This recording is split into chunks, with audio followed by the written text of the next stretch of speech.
2024 के चुनाव को लेकर आखिर आप लोग क्या विचार इस बार कर रहे हैं? हमारा सीधा सीधा विचार यही है, जो समाज के साथ है हम उसके साथ हैं, जो राष्ट्र हित में है हम उसके साथ हैं। आज देखने को आपको माहौल मिलेगा पूरे हिंदुस्तान के अंदर कि किस तरीके से गंगा जमुना तहजीब एक उभर कर आई है, और आपको देखने को मिल रहा है कि पूरे हिंदुस्तान में मुसलमान जो है कि एक प्लेटफॉर्म पर है। अब चंद कुछ टुकड़े हैं जो करते रहते हैं अपनी बातें, लेकिन हम लोग राष्ट्र को सर्वोपरि मानते हैं।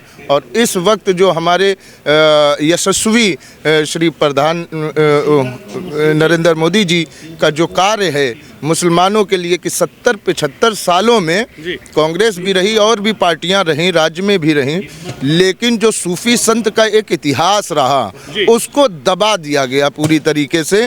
जो सूफी संत समाज इसलिए भी मैदान में है और मुखर होकर यशस्वी प्रधानमंत्री जी के साथ फिर से पुनः खड़ा हुआ है कि 2024 में पुनः सरकार बनाने के मूड में भी हैं, क्योंकि मजनू शाह मलंग मदारी रहमतुल्लाह अलैह जो 1776 और 77 में जो पहला बिगुल फूका था बंगाल की खाड़ी से लेकर कन्याकुमारी तक का, जो कालका प्रसाद महाराज जी और भी तमाम ऐसे नाम जुड़े हुए हैं, उनका इतिहास दबाने का काम किया। लेकिन श्री नरेंद्र मोदी जी ने उन सूफियों को मैदान में निकाल के लाए जो ईस्ट इंडिया कंपनी के खिलाफ लड़े थे, और उनको आज दिन तक कोई जगह नहीं मिली। सूफी संवाद खड़ा कर दिया गया। आपने सुना होगा सूफी संवाद, माननीय श्री नरेंद्र मोदी जी ने, हमारे यशस्वी प्रधानमंत्री जी ने जो सूफियों के लिए एक विंग बनाया कि जो हमारे दबे कुचले सूफी संत हैं, जहां पर अलग तरीके के लोग, लैंड जिहादी लोग, जैसे एक लब जिहाद चला था जिसको ख़त्म किया गया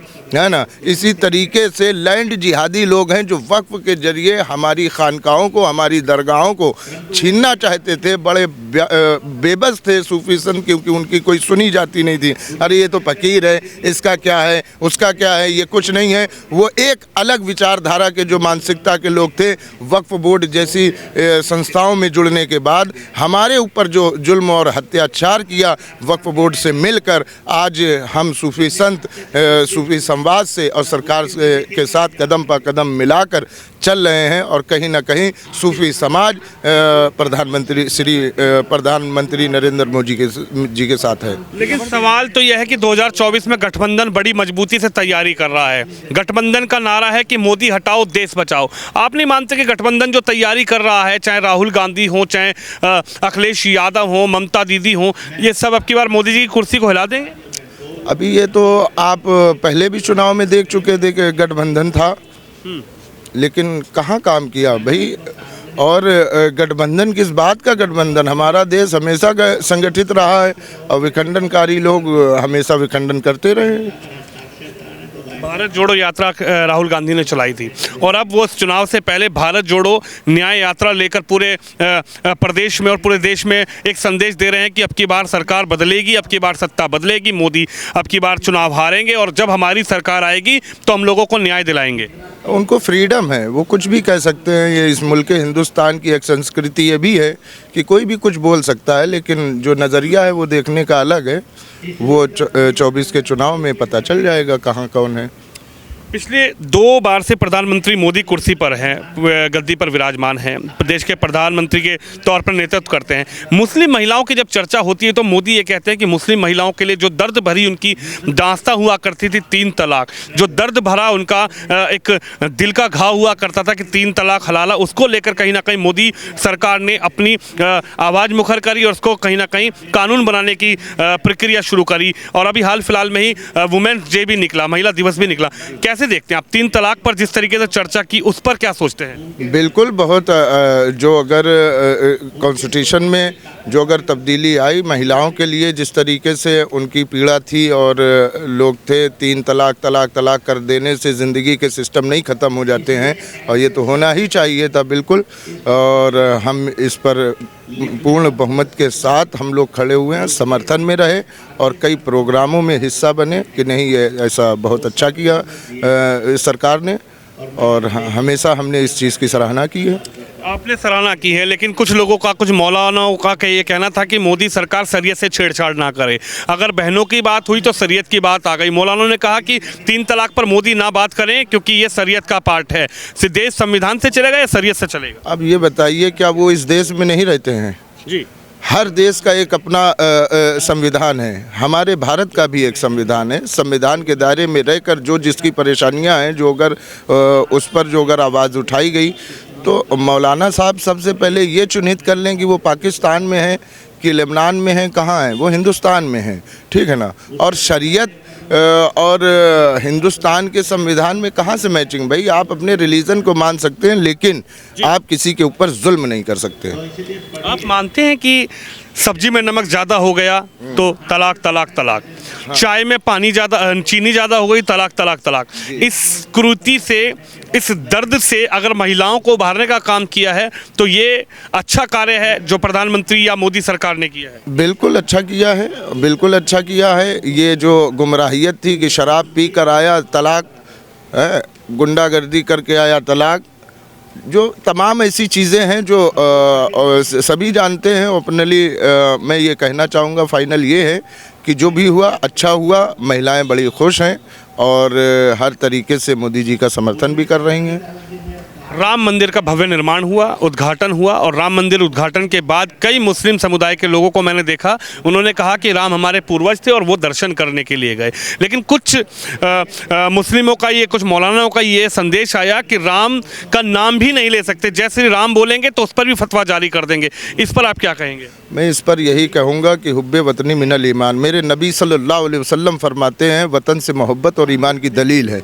और मैं भी राम प्रतिष्ठा में मेरी तबीयत ख़राब थी, इस वजह से नहीं गया। लेकिन बाद में हम सूफ़ी संत मलंग प्रकोष्ठ से, मुस्लिम राष्ट्रीय मंच से, हम और हमारे साथी, हमारे राष्ट्रीय संयोजक डॉक्टर ताहिर साहब, राष्ट्रीय संयोजिका चांदनी बानो और हमारे तमाम कार्यकर्ता मिलकर भाई जी इंद्रेश कुमार जी के सानिध्य में वहाँ पर हम लोग पहुँचे और वहाँ के दर्शन किए हम लोगों ने। और वहाँ की पहली सर से ऐलान किया कि हिंदुस्तान जो कल था हमारा हिंदुस्तान बुजुर्गों का, वही आज भी है। हम अमन और भाईचारे की मोहब्बत वहाँ से बांट कर चले आए, हमें कोई एतराज़ नहीं है। लेकिन जय श्री राम का नारा बोल दे, भारत माता की जय बोल दे तो कुछ लोगों को दिक्कत होती है। कुछ लोग कहते हैं कि ये बोलना नहीं चाहिए, इस्लाम के खिलाफ है। एक्चुअली ये है कि ये वो लोग हैं जो क्या कहते हैं, जब हिंदुस्तान का बंटवारा हुआ वो यहाँ से भाग गए और अपना एक अलग मुल्क बना लिया। लेकिन अब उसी मुल्क ने फिर एक पैर पसारे। आपने हिंदुस्तान में एक अजीब तरीके की कैफियत कुछ लोगों की देखी होगी कि जो कहते हैं हिंदुस्तान में गजवाए हिंद करेंगे, है ना, गजवा हिंद की बात करते हैं। ये कौन गजवा हिंद की बात करता है? ये पाकिस्तान से मुल्ला अशरफ जलाली जैसे, खादिम लंगड़े जैसे लोगों का एक बनाया हुआ ढांचा है जो हिंदुस्तान के अंदर कहीं ना कहीं वो किसी न किसी के ज़रिए से यहाँ पहनाया जाता है कि नहीं गजवा होगा। अरे गजवा की बात करते हो तो तुम गजबे हिंद की बात करते हो, हम सूफ़ी संत मलंग समाज जज्बे हिंद की बात करते हैं, मोहब्बत हिंद की बात करते हैं। हमारा मुल्क हिंदुस्तान जब बंटवारा हुआ, पाकिस्तान जब चला गया, यहाँ का मुसलमान जो था वो चला गया, लेकिन वो वफादार मुसलमान की हम औलाद हैं जिन्होंने मरना पसंद किया, अपना खून बहाना पसंद किया, लेकिन हिंदुस्तान को छोड़ के जाना पसंद नहीं किया। हम उनकी औलाद हैं। यहाँ पर गंगा जमुना तहजीब है, ये हिंदुस्तान हमारा मुल्क है और हमारी यहाँ की सभ्यता ये कहती है, चाहे वो हिंदू हो या मुसलमान है, यहाँ पर सब हैं, तो वो सब फैमिली है हमारी, हम फैमिली के हिसाब से रहते हैं। पाकिस्तान को तो बड़ी चिंता हिंदुस्तान के मुस्लिमों की, वो कह रहे हैं कि हिंदुस्तान में तो मोदी सरकार मुसलमानों को बड़ा डरा के रखती है, योगी बड़ा डरा के रखते हैं। मैं पहले ये कहना चाहूँगा आपके माध्यम से कि पाकिस्तान पहले खुद चिंतन करे अपने देश पर कि आए दिन वहाँ पर वो कोई हिंदू कंट्री नहीं है ना, वो मुस्लिम कंट्री है, लेकिन आए दिन कहीं मस्जिद फूटती है, आए दिन कहीं क्या कहते हैं किसी सुन्नी सिया के ऊपर बम दागता है और सिया सुन्नियों के ऊपर बम दागता है, और ऐसे तमाम वहाँ ऑर्गेनाइजेशन हैं जो अंतर्राष्ट्रीय आतंकी हैं। तो पाकिस्तान को सबसे पहले अपने देश की सुधार करना चाहिए, वो हिंदुस्तान को छोड़ दे। हिंदुस्तान कल भी सक्षम था, आज भी सक्षम है और क्यों है? क्योंकि हमारे में, हम लोगों में जब जंग आज़ादी हम लोगों ने लड़ी थी तो एकजुट होकर लड़ी थी। वही खून हम लोग हैं। हमारी चिंता ना करे, वो अपनी चिंता करना चाहिए उसको। सीए को लेकर अब चर्चाएं जोरों पर है। गृह मंत्री अमित शाह ने कहा है कि सीए देश में लागू होगा, जबकि सीए उन्होंने कहा कि सदस्यता देने का, नागरिकता देने का कानून है। लेकिन कुछ लोग आज भी ये कह रहे हैं, भड़काने का कार्य कर रहे हैं कि सीए जब आएगा तो मुसलमानों को देश से बाहर निकाल दिया जाएगा, नागरिकता छीन ली जाएगी। आप चाहते हैं सीए आए या नहीं आए? वो अनपढ़ है, वो अनपढ़ लोग हैं जो CAA को नहीं पहचाने। शरण देने का काम हमेशा हिंदुस्तान ने किया है। जो भी हमारे पास आएगा भूखा नंगा, भगाया हुआ, दबाया हुआ, कुचला हुआ, पाकिस्तान में जो कुचले गए, मारे गए और उनके साथ डेली क्या कहते हैं अभद्र व्यवहार हो रहे हैं, या और भी तमाम देशों के लोग परेशान हैं, जो अगर हमसे वो हमारे यहाँ आने का इच्छा जताते हैं तो हमारा हिंदुस्तान कल भी हृदय सम्राट था, दिल से भी हृदय सम्राट है। इसीलिए माननीय यशस्वी मोदी जी ने CAA का इनकार किया और भारत का मुसलमान न कल इससे परेशान था, ना आज है। हम उनका दोनों हाथों से उनको दामन पसारते हैं कि वो लोग आएँ, हम उनको शरणार्थी बनाएंगे। CAA का मतलब ये है।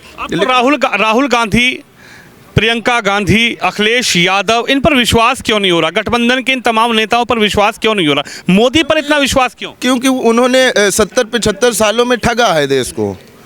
हमने एक अभी शुरुआत में कही थी, एक बहुत बहुसंख्यक समाज जो सूफी संत शाह हैं, इनको आज दिन तक देखे ही नहीं है किस स्थिति में रह रहे हैं।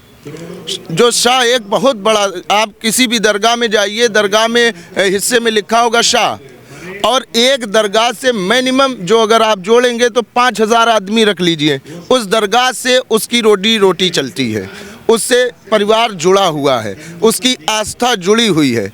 लेकिन ये क्या कि वक्फ बोर्ड बनाए गए और उसमें अपने ही कानून बनाकर उन दरगाहों को छीना गया, उन लोगों को क्या कहते हैं जलील और रुस्वा किया गया। आज दिन तक इन फ़कीरों को कोई पूछने वाला नहीं हुआ। ये काम जब नरेंद्र मोदी जी ने किया तो सबसे बड़ी बात है 3,75,1442 हमारे सूफी संत मलंग समाज की इस हिंदुस्तान के अंदर बड़े भव्य स्तर पर आस्थाने बने हुए हैं, जहां से हज़ारों और लाखों मुसलमान जुड़ा हुआ है। उनको इस चीज़ की खुशी हुई कि 70-75 साल के बाद किसी गवर्नमेंट ने हमारे ऊपर नज़र करी है। तो हमें भरोसा नहीं होता उन लोगों के ऊपर। क्यों? क्योंकि उन लोगों ने ठग विद्या का काम किया और हमेशा ठगा है। राम मंदिर प्राण प्रतिष्ठा के बाद, निर्माण के बाद ओवैसी साहब ने कहा कि बाबरी जिंदा है, जिंदा है, जिंदा रहेगी। कैसे देखते हैं? मैं ये देखता हूँ कि बाबरी के मसले में मैं सिर्फ यही कहूँगा कि अब देश का माहौल शांत है, हिंदू मुसलमान सब समझ चुका है। अब ये मुद्दा रखने का कोई मसला नहीं है। इससे सिर्फ लड़ाई झगड़े दंगे चाहते हैं, शायद वही इस चीज़ को रिप्लाई कर रहे हैं।